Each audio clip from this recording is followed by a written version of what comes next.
go to a track, most of the time, at the end of a day, on a hot summer's day or whatever it is, the track's going to be quickest at the end of the day.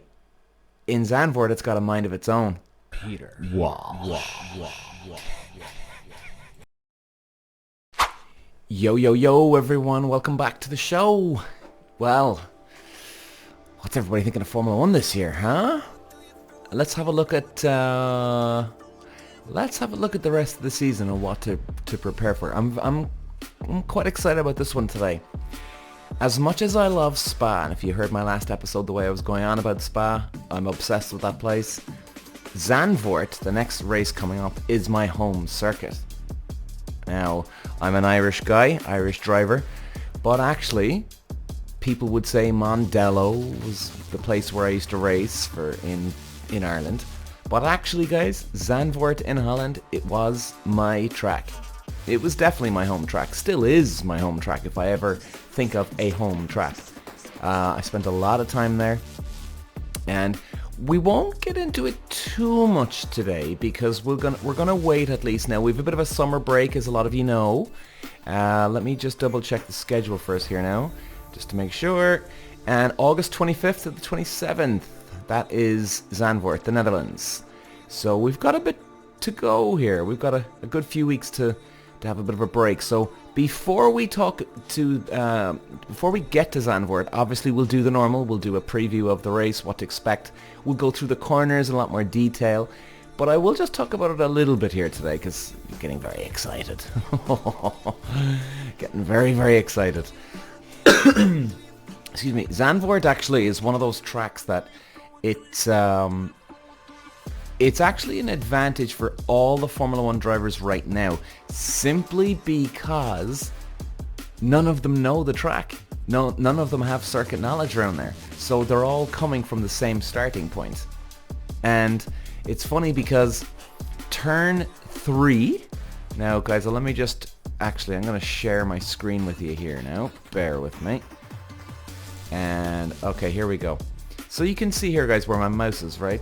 By the way, if you're listening on Spotify or Apple, I'm just going through the track here, but I'll obviously do my best to explain it. So turn 3 is very, very important. It's not the most important corner on the track.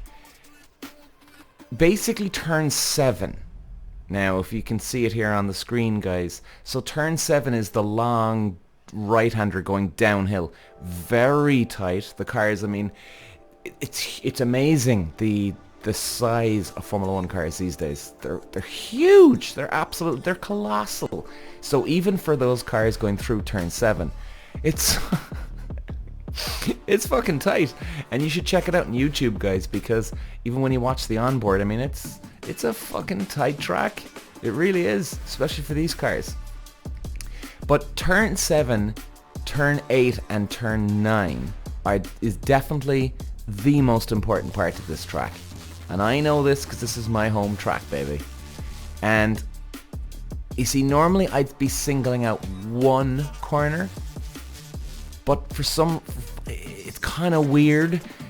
7, 8, 9, they all flow. There's this beautiful rhythm to all three corners. It really does feel like one corner altogether. I mean, it's great. It really is. Because the most important thing about turn 7, 8, 9 is you've got to be smooth going downhill in turn 7. You've got to keep it nice and smooth. Keep those engine revs up because you are going downhill. You're gaining momentum going down as well. And you're going into turn 8. Now, turn 8, probably the F1 boys, depending on their gearing, of course, they'll probably go through 7 in 7th gear, I would think, really. Maybe 8th, but probably 7th. And they're going to probably jump down 2 gears, I would think, going into turn 8, and then another 2 going into 9. So they're going in 7th, in turn 7, they're probably going through in 7th. In turn 8, they're probably going through in 5th gear. And turn 9, they're probably going in 3rd. But again, depending on their gearing. But that would definitely seem like the safe play here. Now, when you're going through 7, like I said, downhill, keep the revs up. once you're going through turn 8, now the curb on the inside, you can just about ride that. I mean, like, the outside of turn 8 is coming out on the outside of the bend now. It can be a bit dodgy, so you got to be very careful of not carrying too much speed in. You just keep it smooth, really. That's what it's all about. Carry the speed in turn 8. Keep it nice and smooth. Turn 9, you go from 5th to 3rd. That's what I'm thinking they're going to probably do. And you really got to just keep it smooth. Keep it smooth, because also running into turn 10, which is a long left-hand sweeping bend, got to keep the speed up too. Not as important as 7, 8, 9, because turn 10 is quite easy, I have to say. You just fucking put the shoe down, carry the speed in as much as you can, and it's such a long, wide part of the track that it feels like it goes on forever. Now, I think Red Bull, they're definitely going to be the ones to beat around here, there's no doubt about it. Now, obviously, for the next Grand Prix, we'll do an onboard, right, when we'll discuss it in a lot more detail. It's great now that we're doing it these days. So, Zandvort, it's like a karting track for the Formula 1 cars now. It's a great track. I think they all enjoy it. They definitely enjoy it. There's a nice flow to Zandvort. It's just by the beach as well. So it's funny because a lot of the sand gets blown up onto the track. And so the track can always change midway through the day. I mean, for instance, when you go to a track, most of the time, at the end of a day, on a hot summer's day or whatever it is, the track's going to be quickest at the end of the day. In Zandvort, it's got a mind of its own. It could be slow as hell by the end of the day. So I mean, it's always very you got to keep on your toes. I mean, I do remember even some of the days I was around there, we would be going until 5 o'clock in the afternoon, beautifully summer hot day, wind would kick up or this or that, and 2 o'clock you could have done your fastest lap of the day. All of a sudden, come 4:30 or 5 o'clock, you're looking at the stopwatch and going, man, what the fuck is going on here? And it's just because the track is slower. You know, so really, you'd have to know the track, like, you really would. Okay, so let's keep this going. Now, let's have a look at the schedule, guys. And I suppose what to predict coming up for the next few races. Now, obviously, for every Grand Prix, we'll get into it in more detail, but I think we can just do an overall one for now. Netherlands, I mean, well, Christ.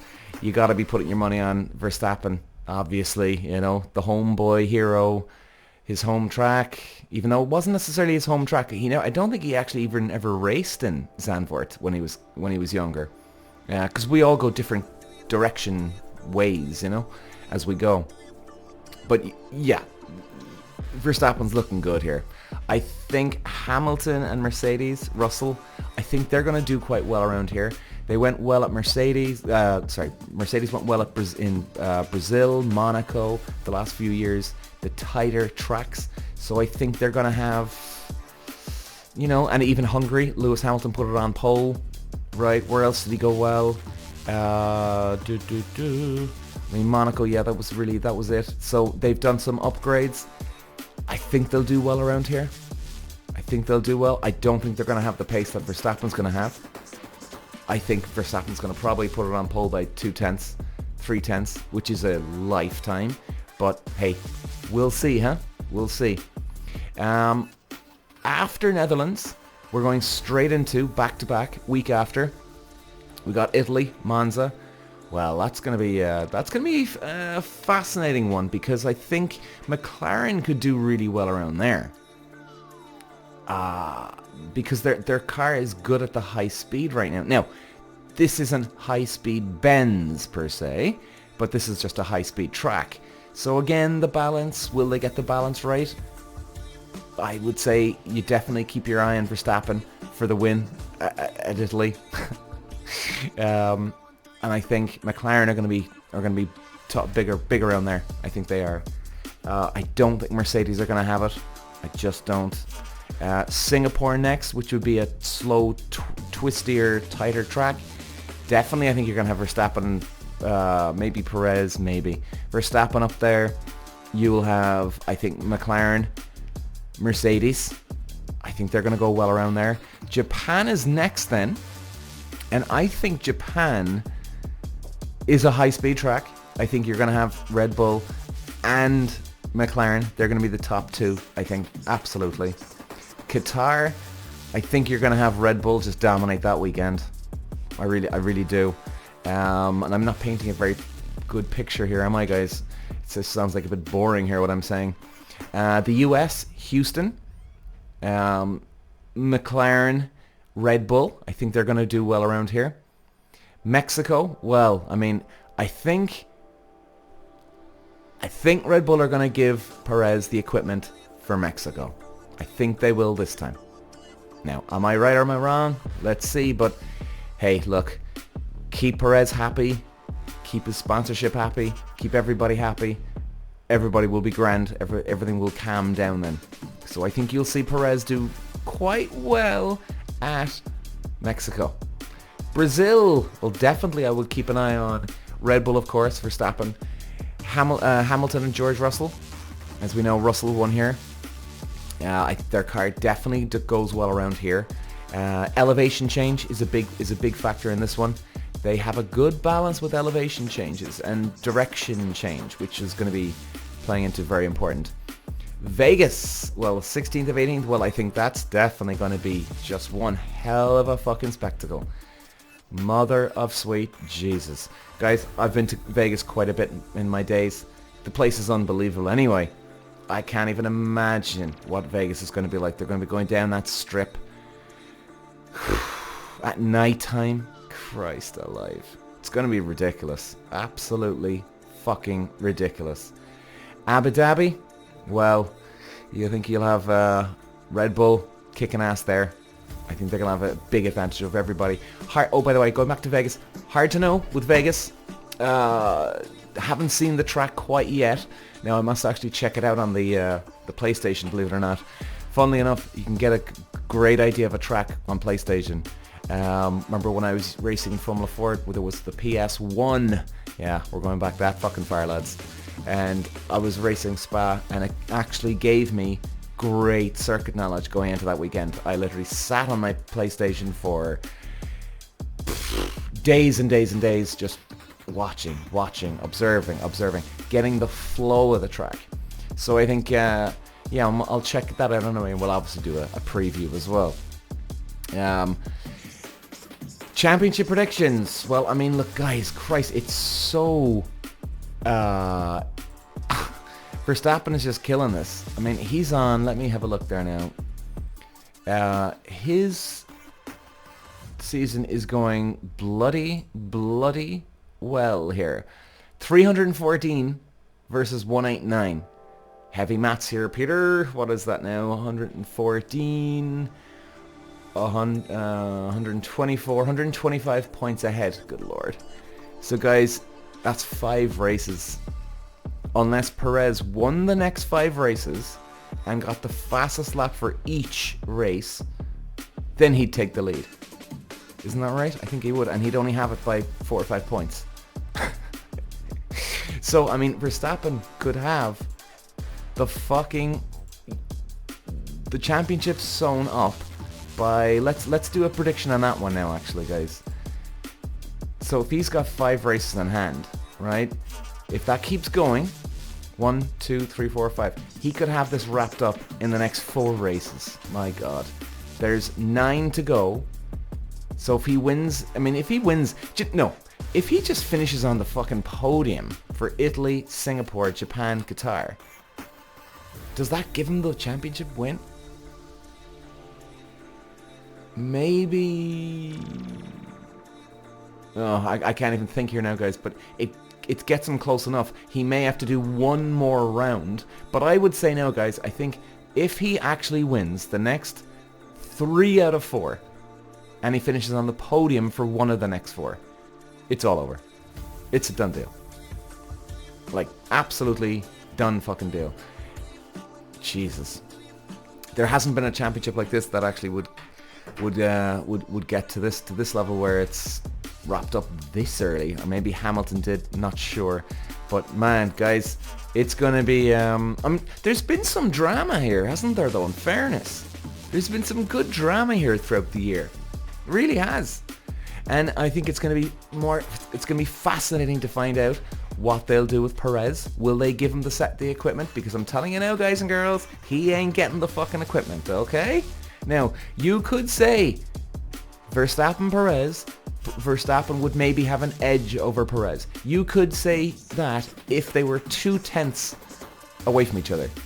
1 to 2 tenths away. Now, yes, Perez has made some mistakes. He's hit the wall in Monaco. He's had this, he's had that. The team even made a mistake. The team and Perez made a mistake in Silverstone.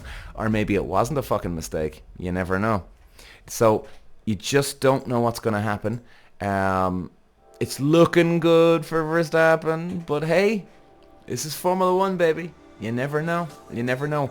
And I think it's going to be very fascinating to find out, can McLaren bring the fight to the top teams? Obviously not Red Bull. You know, it'll be great to see McLaren get the top podium again, you know. I think so. There's going to be plenty of action. And we've got Vegas coming up. I mean, Jesus. We got Japan coming up, which is always a brilliant one. Singapore, fantastic scenery there. The track looks quite fucking hard, I gotta say. But it looks a cool track. It really does. So, yeah, let's just leave it there, guys, today.